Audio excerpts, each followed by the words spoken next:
ఇదిగోండి, కోవిడ్ టైంలో డ్యూటీ చేస్తూ ఉన్న టైంలో మీకు తెలుసు బయట కేసెస్ ఎవరు తీసుకునేవాళ్ళు కాదు. సో అట్లాంటిది అందరినీ అడ్మిట్ చేసేసాం, చాలా బిజీగా ఉంది. ఒక ఆవిడ వచ్చింది అక్కడ, పెద్దవాడు అంటే సుమారు ఒక 45-50 సంవత్సరాలు ఉంది. ఆవిడ బ్లౌజ్ మొత్తం చిరిగిపోయింది, చీర చిరిగిపోయింది, తల మొత్తం కూడా దుక్కోలేదు. ఇలాగా బయలు పట్టుకుని నా దగ్గరికి వచ్చింది. నేను అన్న అసలు మీరు ఎందుకు వచ్చారమ్మా, ఇక్కడికి రాకూడదు, ఐసీయూలో మీరు రాకూడదు, ఇన్ఫెక్షన్ ఉందంటే ఆవిడ ఒక మాట, అమ్మ బయలు పట్టుకుని వచ్చానమ్మా, ఎవరో చెప్తే మీ పేరు నేను ఎదుర్కొని వచ్చాను. మా అబ్బాయికి 2 కిడ్నీలు ఫెయిల్యూర్ అయిపోయినాయి అమ్మా, డాక్టర్ దగ్గరికి వెళ్తే వైద్యం చేయమంటున్నారు, అడిగి వైద్యం చేయకపోతే అది చచ్చిపోతాడమ్మా, అసలు ఇలా ఇలా ఇలా ఇలా కాలు నడుచు ఒక్క అడుగు కూడా వెళ్ళకపోతున్నాడు. అలాగా వచ్చాడు మా బావమ్మ 19 సంవత్సరాలమ్మ, మీరే ఏదో ఒకటి చెయ్యాలమ్మా. నేను అన్నాను, ఇది ప్రైవేట్ హాస్పిటల్, కార్పొరేట్ హాస్పిటల్, నా పైన ఉన్న అధికారితో ఒకసారి మాట్లాడొస్తానండి, ఆయన చెప్తే చేర్చుకుంటాను. ఆయన దగ్గరికి వెళ్తే ఆయన అన్నాడు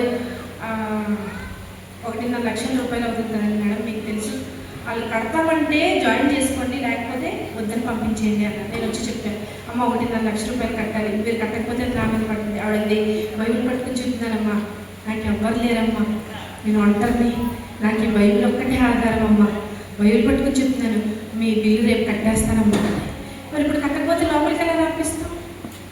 సరే ఏదో నా రికమెండేషన్ చేసిన తర్వాత లోపలికి తీసుకున్నాం. స్టెప్స్ ఉంటాయి కదా, ఆ స్టెప్స్ కింద బెడ్ వేసి పడుకోబెట్టాము, స్టార్ట్ చేసాం, ట్రీట్మెంట్ స్టార్ట్ చేసాం. మా నర్సులు వచ్చి అన్నారు, మేడం ఎలా కడుతుంది మేడం ఆవిడ 1.5 లక్షల రూపాయలు రేపు, ఫోన్ లేదు దగ్గర, చీర చూస్తే చిరిగిపోయింది. నేను అన్నా, చీర చిరిగిపోతే ఏమన్నా, ఆవిడ బిల్లు కడితే చాలు, ఆవిడ బిల్లు కట్టకపోతే రేపు నా ఉద్యోగం చిరిగిపోద్ది అన్న. సరే ఆవిడ ఏం చేస్తుందో చూడాలి అని అనుకుని కెమెరా మొత్తం మానిటర్ మొత్తం నా వైపు పెట్టుకున్నాను, చూస్తూ ఉన్నాను. మా నర్సులు అన్నారు, మేడం కిందనే డ్రైనేజ్ కాలు వెళ్తుంది, ఆ డ్రైనేజ్ కాలు మీద ఆవిడ మోకరించి ప్రార్థన చేసుకుంటుందండి అంటే నేను ఆవిడ డిస్టర్బ్ చేయొద్దు, ఆ బాబుకి మాత్రం ట్రీట్మెంట్ చేయండి. సరే మధ్యాహ్నం 11:30కి అడ్మిట్ చేసుకున్నాం. మేడం కూడా ఇక్కడ ఉన్నారు కదా, డాక్టర్ గారికి తెలుసు, అడ్మిట్ చేసుకున్నాం. అంతా మొత్తం డయాగ్నోస్ చేసిన తర్వాత ట్రీట్మెంట్ స్టార్ట్ చేసాం.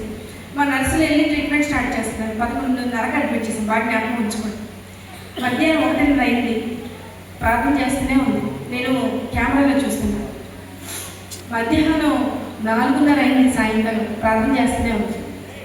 రాత్రి 8:30 అయింది, ప్రార్థన చేస్తూనే ఉంది.